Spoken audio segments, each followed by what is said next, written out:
Welcome back to our channel. ఈరోజు వీడియోలో మనం పైథాన్‌లో మ్యాప్ ఫంక్షన్‌ని ఎందుకు యూజ్ చేస్తామో తెలుసుకుందాం.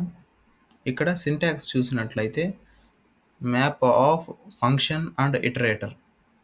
ఫంక్షన్ అంటే యూజర్ డిఫైన్డ్ ఫంక్షన్ అండ్ ఇక్కడ ఇటరేటర్ అంటే list, tuple, set, dictionary, string ఏదైనా కావచ్చు.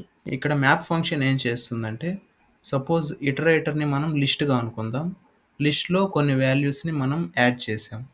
అండ్ ఇక్కడ ఫంక్షన్ చూసుకున్నట్లయితే ఈ ఫంక్షన్‌లో మనం ఏదైనా వాల్యూ పాస్ చేస్తే ఆ వాల్యూ స్క్వేర్‌గా మనకి రిటర్న్ అవుతుంది. సో, ఇది ఫంక్షన్ పర్పస్. అండ్ ఇప్పుడు ఇటరేటర్‌లో కలెక్షన్ ఆఫ్ వాల్యూస్ ఉంటాయి కదా! ఒక్కొక్క వాల్యూ ఆ ఫంక్షన్‌లోకి పాస్ చేస్తూ వస్తుంది. అండ్ ఫంక్షన్‌లోకి పాస్ అవ్వగానే ఆ వాల్యూ మనకి స్క్వేర్‌గా వస్తుంది. ఆ వచ్చిన వాల్యూ ఒక లిస్ట్‌లో స్టోర్ అవుతుంది. ఇలా ఈచ్ అండ్ ఎవ్రీ వాల్యూకి ఫంక్షన్‌లో మనం ఏదైతే డిఫైన్ చేసామో అది అప్లై అవుతూ వస్తుంది. ఇప్పుడు మ్యాప్ ఫంక్షన్‌ని ఎగ్జాంపుల్ కోడ్ ద్వారా తెలుసుకుందాం. myFun అనే ఫంక్షన్ క్రియేట్ చేశాను. అండ్ ఈచ్ టైమ్ ఒక పారామీటర్‌ని పాస్ చేయాలి కాబట్టి n అనే పారామీటర్‌ని ఇక్కడ పాస్ చేశాను.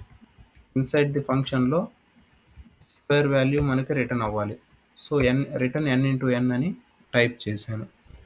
నమ్ అనే లిస్ట్ కన్సిడర్ చేశాను. ఆ లిస్ట్‌లో 1, 2, 3, 4 అనే 4 వాల్యూస్‌ని ఇన్సర్ట్ చేశాను. రిజల్ట్ అనే ఎంప్టీ లిస్ట్ కన్సిడర్ చేశాను. ఫర్ లూప్ ద్వారా నమ్ అనే లిస్ట్‌ని యాక్సెస్ చేస్తున్నాను. ఇప్పుడు k వేరియబుల్ కన్సిడర్ చేసుకొని ఆ k వేరియబుల్‌కి ఫంక్షన్ కాల్ చేస్తున్నాను. myFun of i. ఇప్పుడు first time myFun of i అన్నప్పుడు 1 వాల్యూ పాస్ అవుతుంది. అండ్ k వాల్యూకి స్క్వేర్ వాల్యూ అసైన్ అవుతుంది. k వాల్యూలో ఏదైతే ఉందో దాన్ని రిజల్ట్ అనే ఎంప్టీ లిస్ట్‌లో యాడ్ చేస్తున్నాం. Result dot append of k. ఫైనల్‌గా మనం రిజల్ట్ అనే లిస్ట్‌ని ప్రింట్ చేస్తున్నాం. ఇప్పుడు రన్ చేస్తే మనం పాస్ చేసిన వాల్యూస్ 1, 2, 3, 4 అండ్ మనకి ఫైనల్‌గా వచ్చిన వాల్యూస్ స్క్వేర్ వాల్యూస్‌గా వచ్చాయి. ఇక్కడ ప్రోగ్రామ్ చూస్తే నమ్ అనే లిస్ట్‌లో 1, 2, 3, 4 అనే వాల్యూస్‌ని ఇన్సర్ట్ చేసాం. అండ్ రిజల్ట్ అనే ఎంప్టీ లిస్ట్‌ని కన్సిడర్ చేసాం. ఫర్ లూప్ ద్వారా ఈచ్ టైం మనం myFun అనే ఫంక్షన్‌లోకి ఒక వాల్యూని పాస్ చేసి అండ్ స్క్వేర్ వాల్యూని రిటర్న్ చేసుకుంటున్నాం. ఆ వచ్చిన వాల్యూని k అనే వేరియబుల్‌కి అసైన్ చేసాం. ఫైనల్‌గా రిజల్ట్ అనే లిస్ట్‌లో ఆ k వాల్యూని స్టోర్ చేస్తున్నాం. సో, ఫైనల్‌గా మనకి స్క్వేర్ వాల్యూస్ ప్రింట్ అయ్యాయి. అండ్ ఇక్కడ చూస్తే ప్రోగ్రామ్ చాలా కాంప్లెక్స్‌గా ఉంది కదా! ఇప్పుడు మ్యాప్ ఫంక్షన్‌ని యూజ్ చేద్దాం. రిజల్ట్ అనే వేరియబుల్ తీసుకున్నాను. మ్యాప్ ఫంక్షన్ అప్లై చేస్తున్నాను. ఇక్కడ మనం తీసుకున్న ఫంక్షన్ myFun కాబట్టి myFun అని ఫస్ట్ పారామీటర్‌గా పాస్ చేశాను. అండ్ ఇటరేటర్‌గా నమ్ ఉంది కాబట్టి నమ్ అనే ఇటరేటర్ ఇక్కడ పాస్ చేశాను. ఫైనల్‌గా ప్రింట్ రిజల్ట్ అని పాస్ చేస్తున్నాను.